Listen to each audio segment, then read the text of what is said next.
The sterile scent of the clinic clung to Sarah like a second skin, a stark contrast to the burgeoning life within her. Her hands, usually steady from years of nursing, trembled slightly as she clutched the appointment card. This wasn't her first pregnancy, but something about this one felt different. A persistent, icy dread had taken root in her heart, blossoming into a full-blown panic she couldn't articulate, even to herself. She had tried to confide in Dr. Albright, a man known for his brusque efficiency rather than his empathy, but his dismissive chuckle had cut her short. Dr. Albright, a man of impeccable reputation and even more impeccable suits, sat behind his polished desk. His spectacles glinted under the fluorescent lights as he reviewed Sarah's chart. He'd seen countless expectant mothers, many with unfounded anxieties.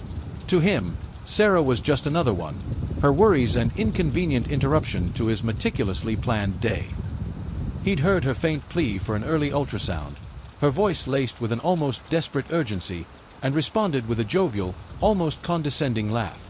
"Nurse Davis," he'd said, a patronizing smile playing on his lips, "you, of all people, should know better than to give in to such fanciful notions. A little nervousness is normal, but let's not invent problems where there are none." His words, sharp and dismissive, had cut deep, leaving Sarah feeling exposed and foolish. She had swallowed her protests, the knot in her stomach tightening. Days later, Sarah found herself once again in the hushed confines of the ultrasound room. The gel was cold against her skin, the hum of the machine a low, constant drone. Dr. Albright, his face a mask of professional detachment, guided the transducer across her abdomen. He was going through the motions, a practiced routine he'd performed thousands of times. Sarah held her breath, her eyes fixed on the monitor, a silent prayer forming on her lips. She tried to appear calm, but inside, a storm raged. The doctor, meanwhile, was already mentally ticking off his next appointment, his thoughts far from the fragile life being scanned. He chuckled again, a low, dismissive sound, as he saw what he expected, a healthy, developing fetus.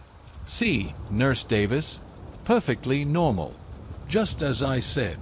But then, the image on the screen flickered, a subtle shift that only a seasoned eye would catch.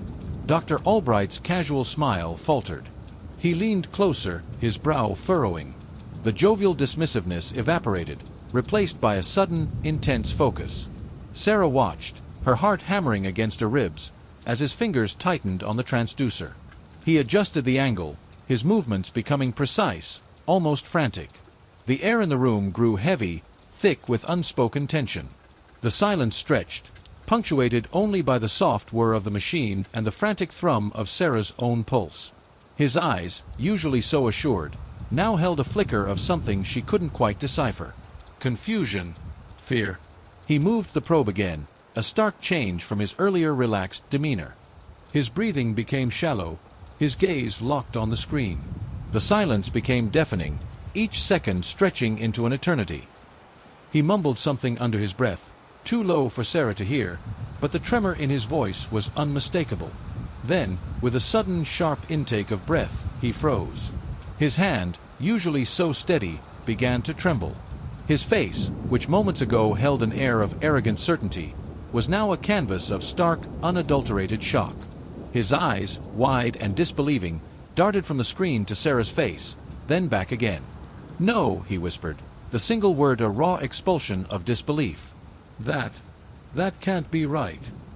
He repeated the scan, meticulously, desperately, as if trying to erase what he had seen, but the image persisted, stark and undeniable. Sarah, her voice barely a whisper, finally found the courage to ask, "What is it, doctor?" But he didn't answer, his gaze still fixed on the screen, his face drained of all color. The image on the screen had changed everything. It wasn't the picture of a single, healthy fetus they had expected. Instead, a second, faint outline was visible, an unexpected shadow nestled beside the first. But it wasn't just a twin that had stolen the doctor's breath. It was something else, something deeply unusual about the positioning, a peculiar entanglement that sent a chill down Sarah's spine. Dr. Albright, usually so composed, looked utterly bewildered, his earlier laughter a distant, hollow echo. He called for a colleague, his voice strained, his professional facade crumbling with each passing second. The other doctor, equally perplexed, confirmed the anomaly. A rare, almost unheard-of complication. The cheerful, dismissive doctor was gone, replaced by a man humbled and shaken. He turned to Sarah, his eyes filled with a raw, desperate apology. "Nurse Davis," he began, his voice barely a whisper, I was wrong. Terribly wrong. Your instincts, they were right all along. This is extraordinary." He stammered, searching for the right words, his usual eloquence deserting him. The silence that followed was pregnant with the weight of his admission, the unspoken acknowledgment of his arrogance and her unwavering maternal intuition. He explained the profound, complex nature of what they were seeing, the risks, the challenges, the uncertain path ahead.